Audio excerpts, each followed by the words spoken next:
இந்த படத்தை பார்த்தாலே நம்மளால் நல்லா அண்டர்ஸ்டாண்ட் பண்ணிக்க முடியும். நைட் டின்னர் தான் இங்கே முக்கியமான பிளேஸில் இருக்குது.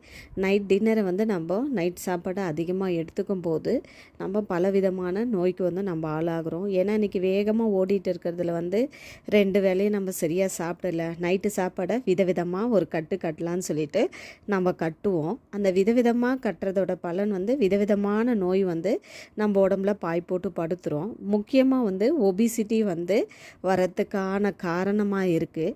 ஸோ அந்த ஒபிசிட்டி ஒன்ஸ் வந்துருச்சனாலே நமக்கு சர்க்கரை வந்துடலாம், பிபி வந்துடலாம், ஹார்ட் டிசீஸ் வரலாம், ஸ்ட்ரோக் வரலாம், கேன்சர் இன்றைக்கி நிறைய பார்த்துட்டு இருக்கோம். அதுக்கடுத்து லங் டிசீஸ் வரலாம். ஸோ நம்ம அந்த சாப்பாடு உணவே மருந்துன்றதை நம்ம மனசில் வச்சுட்டு செகண்ட் இருக்கிற பிக்சரில் இருக்கிற மாதிரி பிரேக்ஃபாஸ்ட் அதிகமாக, மத்தியானம் லன்ச் அதை விட கம்மியாக, நைட் டின்னர் அதை விட கம்மியாக சாப்பிட்டு ஆரோக்கியமாக இருக்கு.